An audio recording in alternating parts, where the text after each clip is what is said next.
지난 겨울 새길 너머에서 부산으로 워크숍을 갔었습니다. 그때 샛길과 옛길이라는 새로운 모임을 해보자는 발상이 나왔습니다. 샛길은 가끔 일상을 벗어나 샛길로 빠지는 여행 모임이고, 옛길은 혼자서는 읽기 어려운 고전을 함께 읽는 모임입니다. 샛길은 아직 첫 발을 떼지 않았습니다. 옛길은 단테의 신곡을 읽는 것으로 그 힘찬 서막을 올렸습니다. 새길 너머는 문을 활짝 열고 독서와 나눔 그리고 여행을 함께할 동무를 기다리고 있습니다. 매달 둘째 주일 오후 5층 목회자실에서 정기 모임이 있습니다.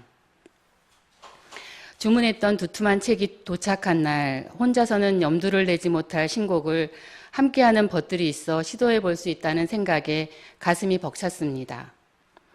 초상화로만 보아왔던 단호한 메브리코의 남자 단테는 어떤 글을 쓸까? 예술의 도시 피렌체, 중세의 끝자락인 1300년, 백기오 다리를 건너 두오모 성당에서 예배를 드리곤 하던 사람들에게 무슨 일이 일어난 걸까? 단테의 첫사랑이자 영원한 구원자인 베아트리체는 어떤 여인일까? 상상해보며 책장을 열었습니다. 첫 구절이 눈에 들어왔습니다. 우리네 인생길 반고비에 올바른 길을 잃고서 나는 어두운 숲속에 있었다. 아, 거칠고 사납던 숲이 어떠했노라 말하기가 너무 힘겨워 생각만 해도 몸서리 쳐진다. 야망을 성취하고 승승장구하던 인생의 절정에서 하루아침에 곤두박질쳐 피렌체로부터 추방되고 유랑자의 신세로 남은 생을 살아야 했던 단테의 처지가 얼마나 무섭고 공포스러운 것이었는지 확 다가왔습니다. 제가 만났던 거칠고 사납던 숲도 떠올랐습니다. 가장 고통스러웠던 순간에서부터 시작하는 단테의 시 앞에서 저는 쉽게 무장해제되었고 공감할 준비가 되어 있었습니다. 저승길과도 같은 숲을 겨우 빠져나와 산기슭을 오르던 단테 앞에 날렵하고 민첩한 표범과 허기진 사자, 굶주린 늑대가 나타나 길을 막습니다. 이때 베르길리우스가 나타납니다.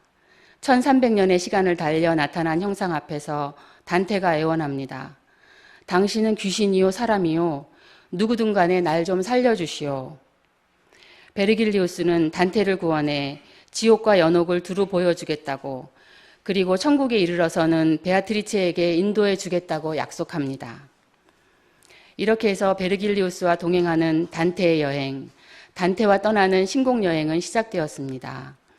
계곡 속 지옥을 지나고 산 위의 연옥을 거쳐 하늘에 있는 천국까지 이르는 긴 여정이었습니다.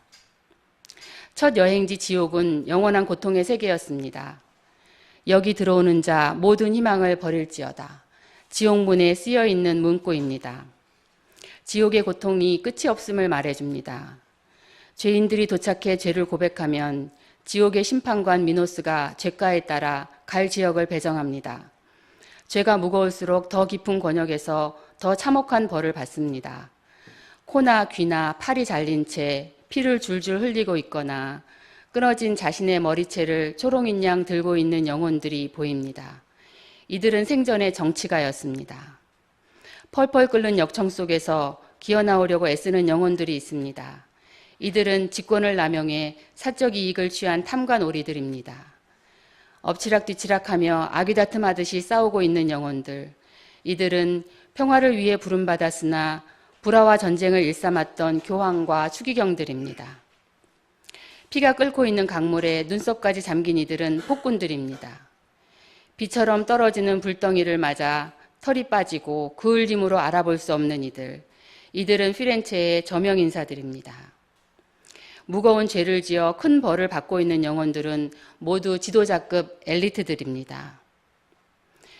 지성의 힘이 사악한 권력과 만났을 때 지옥 같은 세상이 만들어지는 것은 700년 전이나 지금이나 다르지 않습니다. 두 번째 여행지 연옥은 속죄와 정죄, 즉 재씻음의 세계였습니다. 죄를 깨달은 영혼들이 천국행의 희망을 가지고 지은 죄를 씻고 있습니다. 평생 인색했던 교황은 머리가 땅에 닿도록 허리를 숙이고 걸어가며 속죄합니다. 자신의 업적에 오만했던 귀족은 잔등에 짐을 지고 산을 오르는 것으로 속죄합니다. 질투의 죄를 지은 영혼은 철사로 꿰맨 두 눈이 너무 아파 연신 눈물을 흘리며 산을 오릅니다. 연옥에서 씻을 수 있는 또 다른 죄는 분노, 태만, 탐욕, 애욕의 죄입니다. 마지막 여행지 천국은 인간 지성의 척도를 벗어난 영원한 빛의 세계였습니다. 천국의 지복자들은 직관으로 빛이신 하나님을 볼 수 있습니다.